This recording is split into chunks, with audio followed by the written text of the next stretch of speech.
berkata bahwasanya perihal pangan merupakan perihal hidup dan matinya bangsa. Dan apabila kita tidak mengusahakannya, maka akan terjadi malapetaka. Assalamualaikum warahmatullahi wabarakatuh. Rekan-rekan semua, perkenalkan saya Leni Rawati dari KKN UNS kelompok 32 di Desa Sawangan, Kecamatan Alian, Kabupaten Kebumen. Izinkan saya menyampaikan terkait presentasi saya yang berjudul Saving the Future Starts with You. Regenerasi petani untuk kedaulatan pangan Indonesia di masa depan. Jika mendengar negara Indonesia, maka kita identik dengan julukan negara agraris karena banyak dari masyarakat kita yang berprofesi sebagai petani. Tetapi apakah Indonesia dapat menjamin kedaulatan pangannya di masa depan? Mari kita lihat. Berdasarkan data, pada tahun 2050, populasi dunia ini akan meningkat lebih dari 35%, dan hal ini akan menyebabkan adanya kenaikan kebutuhan pangan sebanyak 100%. Seperti yang kita ketahui, Indonesia ini merupakan negara berkembang dengan pertumbuhan populasi yang cukup tinggi, lebih dari 103,6%, dan sayangnya dari 33,5 juta petani Indonesia pada tahun 2020, 64%-nya berusia di atas 45 tahun. Dan menurut BPS, apabila kita tidak memiliki regenerasi petani yang baik, maka pada tahun 2050 Indonesia akan kekurangan petani. Dan tentunya jika kita kekurangan petani, maka kedaulatan pangan kita akan dipertanyakan. Nah, berikut merupakan beberapa alasan yang membuat generasi muda kita enggan menjadi petani. Yang pertama adalah generasi muda beranggapan bahwa gaji menjadi seorang petani ini rendah. Yang kedua, pertanian merupakan kegiatan yang kotor dan melelahkan serta tidak menarik karena dianggap kuno, karena kebanyakan generasi muda kita jika mendengar kata pertanian maka akan membayangkan cangkul, membayangkan kerbau, bahkan membayangkan betapa kotornya lumpur. Dan yang ketiga, 70% dari generasi muda kita menyatakan tidak tertarik untuk menjadi petani padi. Padahal makanan pokok kita sendiri ini berasal dari padi. Dan yang selanjutnya adalah banyaknya lahan pertanian yang dialihfungsikan menjadi industri-industri baru yang membuat stigma bekerja di dunia pertanian semakin terpinggirkan karena kita membayangkan pekerjaan di kantor yang berdasi, di ruangan ber-AC dan juga di depan komputer. Nah, padahal sebenarnya dunia pertanian ini merupakan dunia yang memiliki peluang cukup banyak. Yang pertama, sektor pertanian ini merupakan sektor yang memiliki kontribusi penting terhadap GDP Indonesia atau produk domestik bruto kita, yaitu sebanyak lebih dari 1/5-nya merupakan sektor yang sangat penting gitu. Dan sektor yang menyumbang banyak kontribusi itu yang pertama adalah sektor pertanian di lahan, yang kedua sektor perikanan dan juga peternakan, dan yang ketiga adalah industri makanan gitu. Dan terkait penyerapan tenaga kerja, sektor pertanian ini juga tidak kalah dengan sektor industri. Dengan 33,5 juta masyarakat Indonesia ini bekerja sebagai petani di lahan, 3,5 jutanya bekerja di sektor pertanian di bidang industri, 13,8 juta bekerja di industri makanan, dan 5,5 juta dari masyarakat Indonesia bekerja di bagian logistik pertanian. Merupakan jumlah yang cukup besar. Nah, berikut merupakan alasan generasi muda harus banget nih menjadi petani. Yang pertama adalah bertani ini makin keren dengan adanya alat dan mesin pertanian yang banyak memanfaatkan teknologi seperti penggunaan drone, penggunaan mesin traktor, penggunaan mesin panen, dan juga bertani melalui genggaman kita seperti adanya Tani Hub, Tani Fund ini. Untuk rekan-rekan yang suka berinvestasi, ternyata kita juga bisa berinvestasi nih untuk kegiatan pertanian. Salah satunya di platform Tani Fund, di platform Crowdy, dan beberapa platform lainnya. Yang kedua adalah tingginya peluang ekspor produk-produk hasil pertanian ke berbagai macam belahan dunia seperti ekspor kopi, ekspor tembakau, dan juga yang sedang hits nih ekspor porang. Yang ketiga adalah banyak program bantuan permodalan baik dari Kementerian Pertanian maupun dari pihak lain. Jadi jangan takut menjadi generasi muda petani. dengan alasan tidak punya modal, tidak punya sawah, dan lain sebagainya. Karena sebenarnya kalau kita mau mencari tahu nih dari Kementerian Pertanian sendiri, dan juga berbagai macam pihak seperti Agritech yang ada di Indonesia, Tanihub, Prodi, dan lain sebagainya ini sudah menyediakan penyediaan modal untuk kita yang mau menjadi petani. Dan yang terakhir adalah adanya generasi muda yang mau menjadi petani ini akan mampu menjaga kedaulatan pangan Indonesia untuk generasi di masa yang akan datang.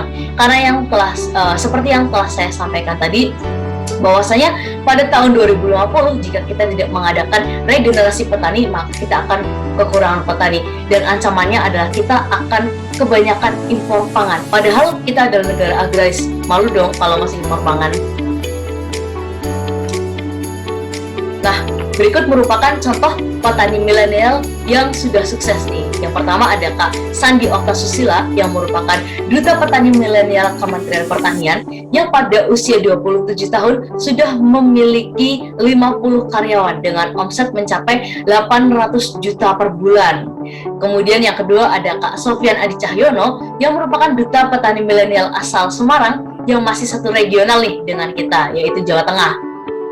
Beliau ini didapuk sebagai Ketua Pusat Pelatihan Pertanian Perdesaan Swadaya atau P4S Citra Muda, dan juga pendiri PO Sayur Organik Merbabu atau yang sering kita baca tulisannya SOM nih, yang mungkin dari mbak-mbak yang sering belanja sayur-sayuran di Rita Pasaraya ini sering menemui produk pertanian dengan logo berwarna biru bertuliskan SOM ini milik Kak Sofian Adi Cahyono. Memang dari pemasaran yang Kak Sofian laksanakan ini sudah di berbagai wilayah Indonesia dan bahkan juga sudah ekspor ke Singapura dengan omset per bulannya ini sudah mencapai 60 juta per bulan.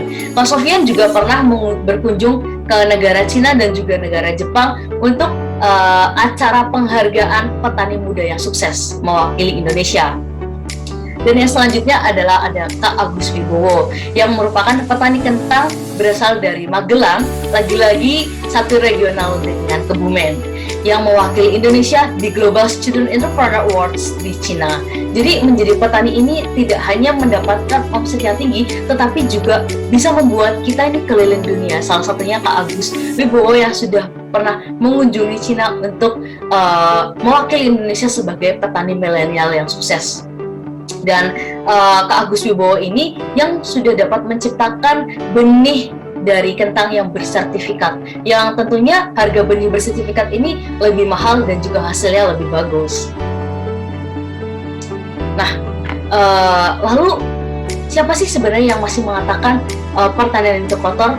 Padahal pertanian itu bisa bersih, bisa rapi, bahkan bisa berdasi. Salah satunya adalah produk microgreens, merupakan salah satu hasil aplikasi teknologi dalam pertanian yang membuat tanaman hanya memerlukan waktu 7-14 hari untuk dipanen. Dan microgreens ini merupakan salah satu hasil teknologi pertanian yang digemari banyak dari generasi muda, karena selain tidak kotor juga memerlukan waktu yang singkat, yaitu hanya 7-14 hari untuk dipanen, dapat dikonsumsi dengan nilai gizi yang tinggi dan tentunya bernilai jual yang tinggi pula. Nah, berikut merupakan contoh microgreens gitu, bisa dibuat se-estetik mungkin. Kebanyakan dari generasi muda itu cinta yang instagramable, yang estetik. Nah, microgreens ini juga merupakan salah satu produk pertanian yang membuat kita sebagai generasi muda seharusnya bangga menjadi petani karena dapat menghasilkan pertanian yang estetik, yang instagramable, dan tentunya menyehatkan. Terus gimana sih cara menanam microgreens? Nah, berikut merupakan video cara menanam microgreens.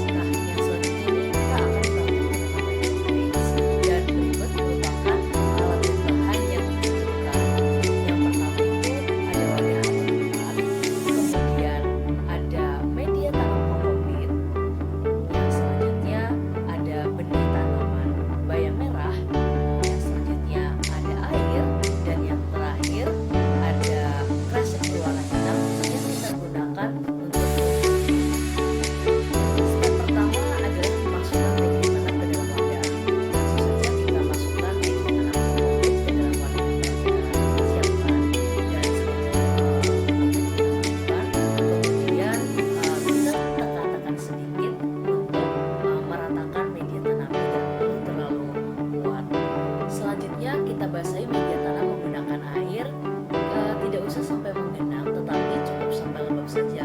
Dan kira-kira sampai seperti ini kelembapannya. Selanjutnya kita taburkan benih ke atas media tanam.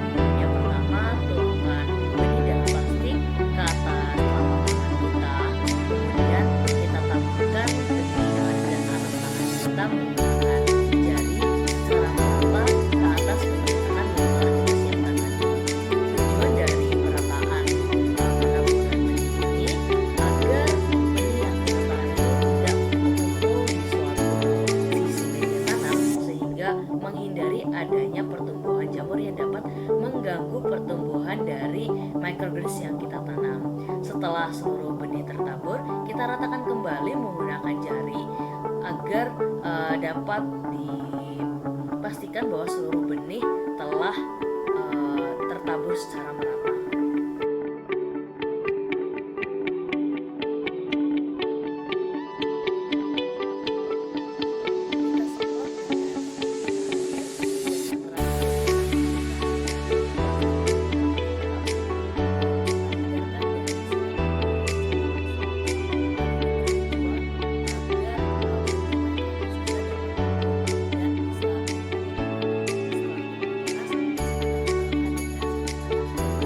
Gimana nih rekan-rekan semua setelah melihat banyaknya peluang dan ternyata menjadi petani milenial itu merupakan suatu yang menjanjikan. Maka di kesempatan ini saya ingin mengajak diri saya sendiri khususnya dan juga rekan-rekan semua untuk menyatakan bahwa yang muda yang bertani untuk Indonesia lebih sejahtera dan menjaga kedaulatan pangan kita di masa yang akan datang. Sekian dari saya. Wassalamualaikum warahmatullahi wabarakatuh.